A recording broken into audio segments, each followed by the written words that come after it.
अल्हम्दुलिल्लाह व सलामुन अला इबादिहिल्लज़ीना इस्तफ़ा अम्मा बाद।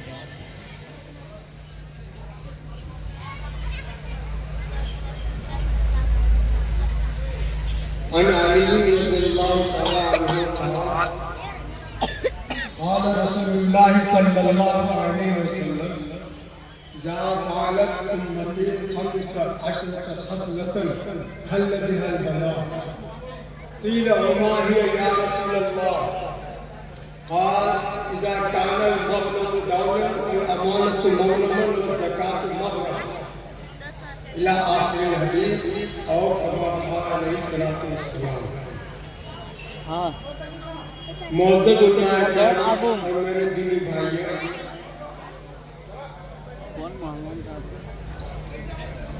आज का जो इजलास दीन की निस्बत पर और दीन की निस्बत बहुत अजीम निस्बत। जब तक मुसलमानों ने दीन की निस्बत का एहतराम किया, मुसलमान तरक्की करता है। जब दीन की निस्बत के साथ दुनिया के मुकाबले में कमतर हो गए तो मुसलमान कमतर होता गया और इतना कमतर होता है कि दुनिया में सब कुछ हमारे पास होते हुए हम गुलाम की हैसियत जी रहे हैं। हमारे अंदर गुलाम की हैसियत क्या हमारी है। अभी कारी कबीर उलमा साहब ने अपने जो है नज़्म में ये पैगाम दिया कि उठो मुसलमानों, दीन को जो है दीन का बचाना ही हमारी बचाओ। अगर दीन नहीं बचेगा तो हम भी जो है नहीं बचेंगे। बहैसियत मुसलमान हम नहीं जाएंगे। हम इस सिलसिले में एक अरबी जो है शायर का दो शेर आपके सामने जो है तसल्ली के लिए पेश कर रहा हूँ। इज़ा जातत ज़मान वाले के फस्ल वला यतअस्सर मिनल फर्जिल करीबी। जब जमाना तुम पर तंग हो जाए तो सब्र करो और आने वाली कुशादगी से और आइंदा तंगी के दूर होने से मायूस फतुब नफ्सन फइन्नल लैल हुदा असायाती को दिल वल दिल नजीबी। तुम अपने आप को खुशखबरी दो कि रात हमला है। असायाती का दिल वल दिल नजीबी। सुबह सादिक के बाद बच्चा जन्मने वाले बच्चा क्या होगा? सूरज। कोई रात ऐसी नहीं जिसकी सुबह न हो, जिसके बाद दिन न हो। तो ये हालात आ रहा है और पहले भी आता रहा। लेकिन जब कोई कौम हिम्मत से काम लेती है तो चंगेज खान की कौम लश्कर भी शिकस्त खा जाए। तो इसलिए हमें मायूस होने की जरूरत नहीं है, लेकिन हाथ पैर तोड़ करके घर में बैठने की भी जरूरत है। और ये भी याद रख लीजिए, जत्थाबंदी जिसको आप सियासत कह लीजिए, सियासी जमात पार्टियां, इनकी बहुत सी बुनियादें होती हैं। मुल्की बुनियाद भी होता है, बिरादरी बुनियाद भी होता है, इलाकाई बुनियाद भी होता है। लेकिन सियासी जमातों की सबसे मजबूत जो उन्सुर है, जिसपे बहुत ही ज्यादा मजबूत जमात बनती है, वह है मजहब। जब किसी कौम पर मजहब का जुनून चढ़ा दिया जाए, माल तो माल, जान भी वो कुर्बान करने के लिए तैयार है। आज यही सूरत हमारे यहाँ हो चुका है। हमारे मुकाबिल में जो कौम है उनके अंदर एक जुनून पैदा कर दिया, गलत गलत की तारीफ लिख करके बयान करके उनको हमारे खिलाफ इतना बदगुमान, इतना वरगला दिया है। वो ये सोचता है कि इससे कहकर बड़ा दुश्मन हमारा और कोई है ही नहीं, जबकि हकीकत है कि जो तंजीमें उसको बाका रहा है वही उनका सबसे बड़ा दुश्मन है, वो है आरएसएस। जिन्हें समझना हिंदुस्तान की मौजूदा सियासत को, वो आरएसएस की तारीफ और उसको जो है क्या समझाने की जरूरत नहीं। लेकिन हमारी कौम को गोश्त भात खाने से फुर्सत कर, इस कौम को मुख्तलिफ त्योहारों पर बिना जरूरत पैसा खर्च करने से फुर्सत का हो। अगर उनके पास पैसा नहीं है तो सिर्फ एक काम के लिए पैसा नहीं है, वह है तालीम। तालीम के लिए उनके पास पैसा नहीं है। अभी हमारे एक उस्ताद आए कि कल की छुट्टी चाहिए, क्यों? बोला कि हमारा साहू के बेटे का खतना है, 40,000 रुपए वो खतना पर खर्च कर रहा है, उनके यहाँ दावत में जाना। कहा कि आपको तो जाना नहीं चाहिए, नाराज हो जाए। कहा अगर आप नाराजगी से डरते हैं तो फिर मसले का कोई हल ही नहीं होगा। अल्लाह बड़ा के आपका साधु हजरत हुजूर सल्लल्लाहु अलैहि वसल्लम के जमाने में ये चीजें नहीं थी। एक सहाबी को किसी ने दावत दिया भाई खरीदने का, तो उस सहाबी ने कहा कि हुजूर सल्लल्लाहु अलैहि वसल्लम के जमाने में खतने में दावत नहीं हुआ करता था, इसलिए ये बिदअत है, मैं नहीं करूंगा। आज हमारे यहाँ नानी है ना, और अगर ननिहाल में है तो दादी दादा को उनकी दावत होना जरूरी है। एक मिसाल देकर के बात को, इस बात को खत्म करता हूं। खतना तो सुन्नत है, और मेरे ख्याल से इस मजलिस में एक भी शख्स जो बालिग है ऐसा नहीं होगा जो बगैर खतना का है। भाई कोई ऐसा जिसका खतना न हुआ, ये एक सुन्नत चीज है। नमाज फर्ज है, लेकिन आप गिनती कर लीजिएगा कि आपके मोहल्ले, आपके घर में कितने आदमी ऐसे हैं जो ये फर्ज नहीं अदा कर रहे।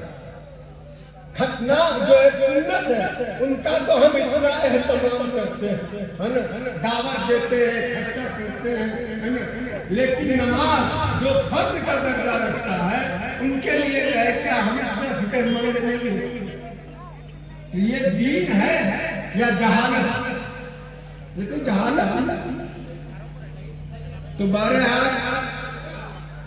जो हदीस का उन्वान हमने कायम किया है, इस हदीस में हुजूर सल्लल्लाहु अलैहि वसल्लम ने 15 चीजें बयान की और ये फरमाया कि जब हमारे उम्मती ये काम करने लगेगा, ये आदतें उसमें पड़ जाएगी, तो उस पर मुसीबतों का सिलसिला शुरू होगा। एक मुसीबत खत्म नहीं होगी कि दूसरी मुसीबत आ जाएगी, दूसरी खत्म नहीं होगी कि तीसरी आ जाएगी। जैसे आजकल जो लोग सोशल मीडिया देखते हैं, अखबार पढ़ते हैं, उनको जो है इन चीजों का बखूबी एहसास है कि यहाँ ये वाक़या हुआ, वहाँ वो वाक़या हुआ, ऐसा हुआ, वैसा हुआ। एक मामला ठंडा नहीं होता कि दूसरा कई मामला हो जाता है। तो इसके बारे में हुजूर सल्लल्लाहु अलैहि वसल्लम ने 1400 साल पहले ही बता दिया था कि जब मेरी उम्मत ये बातें करने लगेगी, ये आदतें उनकी बन जाएगी, तो उनके ऊपर मुसीबतों का सिलसिला जारी होगा। तो वही मैं आपके सामने रखना चाहता हूं। हुजूर सल्लल्लाहु अलैहि वसल्लम ने फरमाया, इज़ा कानल मगनमु दौलन, माल गनीमत को जाती दौलत समझे। गनीमत का तफसील बताना यहाँ जरा मुनासिब नहीं रहेगा, उलझ जाएगा। आप ये समझ लीजिए कि पब्लिक प्रॉपर्टी जो आम लोगों की मिल्कियत की चीज होती है, जैसे कहीं जंग हुआ और कोई पार्टी हार के भाग गई, वो जो सामान छोड़ के भागता है तो जीती हुई पार्टी उसका मालिक बन जाता है और उसमें सबों का हक होता है। जैसे अफगानिस्तान में अमेरिका हार के भागा तो जितना सामान अमेरिका छोड़ के भागा, अफगान उनका मालिक हो गया, वो पूरे अफगानियों का मिल्क है। तो माल गनीमत जो होगा, पब्लिक प्रॉपर्टी जो होगा, लोग उनको जाती दौलत समझेंगे। जैसे किसी का जाती दौलत है, अब वो गरीब है, अमीर है, अपना है, गैर है, जिसको चाहे दे सकता है, भाई उनका माल है, वो जिसे चाहे दे सकता है।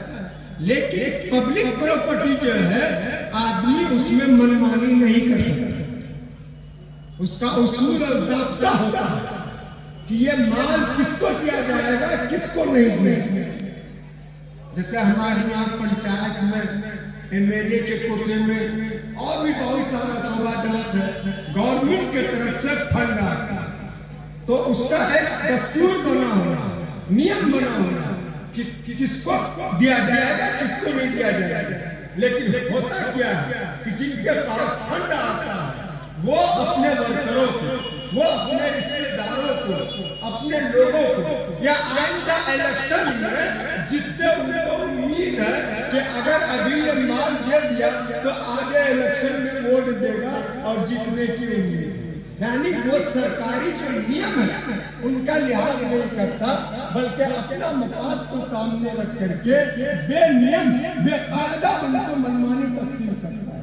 ये चीज आज हो रहा है कि नहीं हो रहा? वल अमानतुल मग़नमन, अमानत, अगर कोई किसी के पास कोई चीज रख दिया हिफाजत के लिए कि भाई आप ये चीज रखिए और जब जरूरत पड़ेगी तो हम आपसे ले लेंगे, तो उस चीज को वो ये समझेगा कि माले गनीमत यानी मुफ्त ये चीज हमारे हाथ आ गई और उसको अपने जो है क्या जरूरत में खर्च कर डालेगा, उसको वो महफूज नहीं रखेगा, अपने जो है मनमानी तौर पर अपने साथ में उसको खर्च कर लेगा। तो अमानत की चीज को है ना, वो मुफ्त हाथ आई की दौलत समझो। कहा गया है दूसरी हदीस में कि आखिर जमाना में जब पूछा जाएगा भाई आपके गांव में कोई अमानतदार है, हम उनके पास कुछ अमानत रखना चाहते हैं, तो कहा में हमारे गांव में तो कोई अमानतदार नहीं है, लेकिन फला गांव में सुनते हैं कि आदमी बहुत है अमानतदार है। गांव उनको जो है ना अमानतदार ढूंढने से भी नहीं मिलेगा। उस गांव में जो है सुना होगा अमानतदार है, पूछेगा नमाजी तो बहुत मिल जाएगा, गांव में नमाजी बहुत मिल जाएगा, लेकिन अमानतदार जाके नहीं आएगा। इसलिए हदीस के रोशनी में ये बात आती है कि आखिर जमाने में सबसे पहले अमानत उठ जाएगी। नमाज तो बहुत बाद में, सबसे पहले अमानत। आज आप बताइए कि हमारे समाज में ऐसा कोई आदमी है कि किसी के पास 1 लाख रुपए हो तो किसी के पास लाकर जमा कर दे, लोग यही कहेगा भाई बैंक में जमा कर दो, बैंक में जमा कर दो, वहां मिलना गारंटी है। लेकिन यहाँ नहीं मिलेगा। तो ये बहन को है ना बढ़ावा कैसा मिला? बैंक को बढ़ावा मिला हमारी ख्याल से।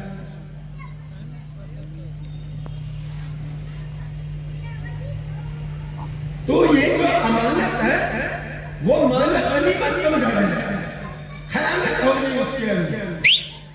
वो ज़कात मग़रमा अल्लाह ने जो फर्ज मुतय्यन किया माल के अंदर कि जो मालदार है जरूरत से ज़ायद चीज है तो 40वां हिस्सा उनको ज़कात में देना है। या खेती का पैदावार का जो है एक कानून बना दिया है कि उसरा देना है। तो लोग इस ज़कात के अदा करने को है ना गरा समझेंगे, यानी वो समझेंगे कि ये खुदाई जुर्माना है, ज़कात मग़रमा अल्लाह के तरफ से है ना थोपी गई चीज, लोग ये समझेंगे। 3 चीज हुई। आगे चल के हुजूर फरमाते हैं कि वो अतार रजुल ज़ौजतहु, मर्द खुशदिली से बीवी का फरमा बरदार होगा। अरबी का लफ्ज़ एताद ये खुशदिली से किसी का बात को मानने पर इस्तेमाल होता है। एक ये है कि किसी ने कहा दिल में तो है नहीं गिरानी हुई लेकिन कह दिया तो मान लिया, ऐसा नहीं। खुशी को खुशी बीवी के जो है बात को जो है मानेगा। वो अब तो उम्महु और माँ की नाफरमानी करे। अगर माँ को रात में सर में दर्द हो जाए, कहे बेटा जरा सर में दर्द है, जाओ लाइन चौक से टेबलेट ला दो, अच्छा अम्मा किसी तरह गुजार लो ना, अभी दुकान खुली गई होगी सुबह हो। और अगर बीवी बोल दी लाइन चौक क्या, वो एक टेबलेट के लिए अरबिया भी जाने का इंतजाम हो गया तो वहां सीधा के लाके, यानी माँ की नाफरमानी बीवी का फरमा बरदार होगा। और दोस्तों के साथ अच्छा बर्ताव करें, बर सदीक़, दोस्तों के साथ अच्छा बर्ताव करें और बाप से जो है दूरी बना के रखें, बाप से दूरी बना के रखें। देखिए बीवी का भी हक है, माँ का भी, दोनों का एक हक है। बीवी का हक बीवी के हक का हुदूद में रह करके जितना उसका हक बनता है अदा करे, ये शरीयत के जानिब से हुक्म है। और माँ का भी एक हक है, उनका भी जो है क्या हक अदा करना है, तो उनके लिए भी जो है क्या एक दस्तूर दायरा बना है। अगर माँ ये कह दे कि तुम बीवी को खाना मत दो, भूखा रखो एक 2 टाइम को, तो इसके लिए ये जायज नहीं होगा मानो। या बीवी कह दे कि माँ को खाना मत दो, तो इस बात पर अमल करना जायज नहीं होगा, क्योंकि दोनों का हक है खाने का। गुंजाइश है तो दोनों को जैसे कर देना, तो हर एक का ये हक बना है। लेकिन ये बात कब होगी? ये बात उस वक्त होगी कि जब शौहर को तालीम, शौहर पढ़ा लिखा हो, वो इस बात को समझेगा, जाने कि बीवी का कितना हक है, माँ का कितना हक है, और कहाँ बीवी की बात को माना जाए, कहाँ बीवी की बात को न माना जाए। जैसे आजकल हमारे यहाँ होता है ना, जरा सा बीवी से कलमन हुआ, कहा देते हैं तुम अपने माँ बाप के यहाँ नहीं जा सकते, जाओगे तो तुमको जो है तलाक होगा, ये होगा। हमारे नौजवान इस बात को ठीक से सुन लें, उसी शौहर को ये हक हासिल नहीं है कि वो बीवी को है ना माँ बाप से बात करने पर पाबंदी लगा, इसका हक शौहर को नहीं है। वो उसकी बेटी है, बच्ची है, उनको मेहनत से पाला है, पोसा है ना? आपका भी हक है, माँ बाप का भी यही क्या हक है। हफ्ते में एक बार तो माँ बाप बेटी को देख ही सकता है, इसकी इजाजत है। इसलिए किसी शौहर को यह हक हासिल नहीं है कि वो माँ बाप से बोलने पर क्या पाबंदी लगा दे। जिस तरह से किसी शौहर को यह हक हासिल नहीं है वो ये पाबंदी लगा दे कि तुम नमाज नहीं पढ़ सकती।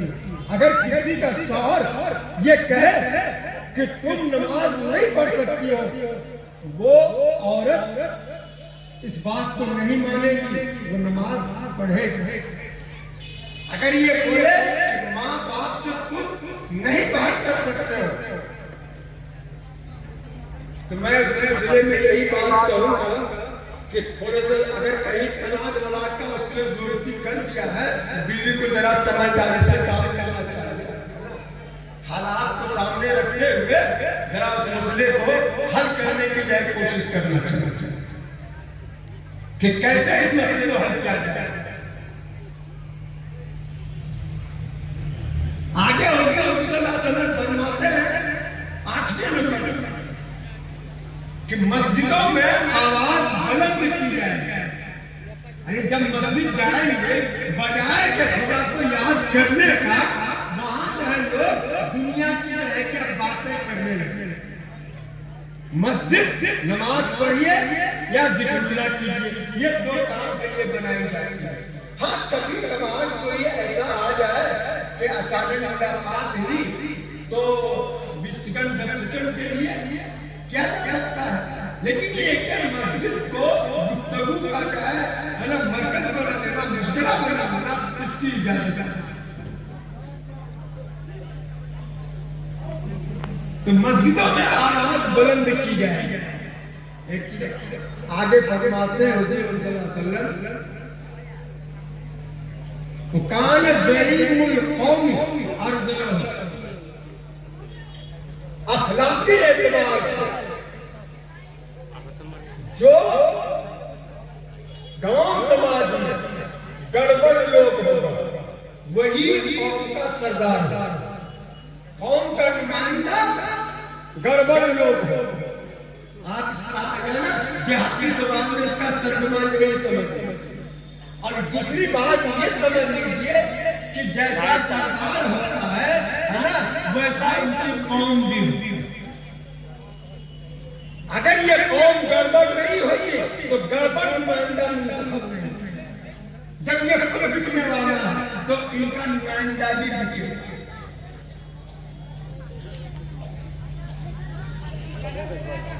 दसवीं चीज हुजूर सल्लल्लाहु अलैहि वसल्लम ने बयान किया, वो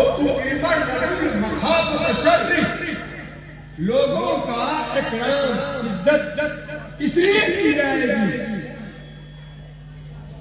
किसलिए? उनके डर से कि अगर कहीं इज्जत नहीं किया तो नुकसान न पहुंचा, कहीं किसी मुकदमे में न फंसा, कहीं किसी पंचायत में हमारी मुखालफत न करे। तो लोगों के एहतराम जो होगा वो ऐसे ही होगा जैसे लोग पुलिस वाले का एहतराम करते हैं, गाली भी देते हैं, रिश्वत को, है ना, ऐसा दोनों तरफ से पैसा लेता है, सब कुछ बोलते हैं, लेकिन जब जो है पुलिस सामने आ जाए तो कुर्सी छोड़ दे। वो हुक्म रजुल मुसीबती हरी, शराब पीना आम हो जाएगा, रेशमी कपड़ा पहनना आम हो जाएगा। आप देख लीजिए कि शराब कितना आम है, पानी की तरह चाहे शराब में जो क्या बह रहा है ना, रेशमी कपड़ों का किसी न किसी सूरत में बहुत सारी जगह जो है इस्तेमाल होता है।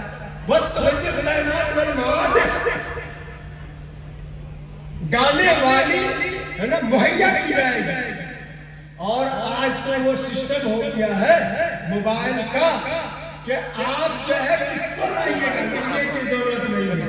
दुनिया के कहां से गाने वाली का गाना सुनना है ना, अमेरिका का सुनना है कि लंदन का सुनना है कि फ्रांस का सुनना है, ये मोबाइल हाथ में बटन दाबिए, दुनिया का जिस गाने वाले का गाना सुनना बटन दबाइए, वह आपके सामने। हर घर में पूरी दुनिया की जय गाने वाली जय मोदी। मलमाज बांसुरी वगैरह सब का जो है इस्तेमाल आम हो।